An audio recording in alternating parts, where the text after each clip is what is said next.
السلام علیکم دوستوں، آج ہم بات کرنے جا رہے ہیں ایک ایسے مسئلے کے بارے میں جو ہر دوسرے گھر میں پایا جاتا ہے۔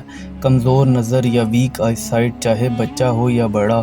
آج کل سکرین ٹائم، موبائل اور ٹی وی کی وجہ سے آنکھوں کی روشنی تیزی سے کم ہو رہی ہے، مگر الحمدللہ قرآنی روشنی میں اس کا ایک بہت ہی اثردار وظیفہ بھی ہے۔ اس ویڈیو میں ہم آپ کو بتائیں گے ایک پاورفل اور بالکل آسان وظیفہ جو آپ کے لیے بھی فائدہ مند ہوگا اور آپ کے گھر والوں کے لیے بھی۔ اس عمل کو نہ صرف عام زندگی میں فالو کیا جا سکتا ہے بلکہ یہ بالکل حلال طریقے سے ہے، بنا کسی نقصان کے۔ وظیفہ کا طریقہ یہ ہے: روزانہ سورہ نور کی آیت 35 کو 11 مرتبہ پڑھیں۔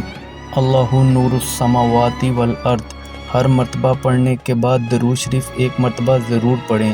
وظیفہ کے بعد دونوں ہاتھوں پر پھونک مار کر آنکھوں پر پھیر لیں۔ یہ عمل 21 دن تک روزانہ کریں۔ اگر بچہ چھوٹا ہے تو ماں یا والدین اس پر عمل کر سکتے ہیں۔ اس عمل سے آپ کو یہ فائدے ملیں گے: نظر تیز ہوتی ہے، آنکھوں کی روشنی بڑھتی ہے، اندھیرے میں دیکھنے میں مدد ملتی ہے، سر درد اور آنکھوں کے سٹریس میں کمی ہوتی ہے، اللہ تعالیٰ کی رحمت سے آنکھوں کا نور بڑھتا ہے۔ اس عمل کے ساتھ ساتھ کچھ ضروری اسباب کا بھی خیال رکھیں۔ آنکھوں کو ریسٹ دیں، زیادہ سکرین ٹائم سے بچا جائے۔ ہر روز تھوڑا سا گلاب کا عرق یا صاف پانی آنکھوں میں ڈالیں۔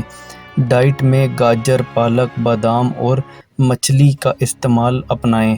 اگر آپ یقین اور صبر کے ساتھ اس وظیفہ کو کریں گے تو انشاءاللہ بہت اچھے اثرات دیکھیں گے۔ دوستوں، اگر آپ کو یہ ویڈیو پسند آئی ہو تو ویڈیو کو لائک کریں، کمنٹس میں آمین لکھ کر آپ بھی دعا میں شامل ہو جائیں اور ہمارے چینل ٹرو گائیڈ کو سبسکرائب کر لیں تاکہ آنے والی ہر نئی ویڈیو آپ کو ملتی رہے۔ اللہ تعالی ہمیں قرآن کی روشنی سے زندگی گزارنے کی توفیق عطا فرمائے، آمین۔ اللہ حافظ۔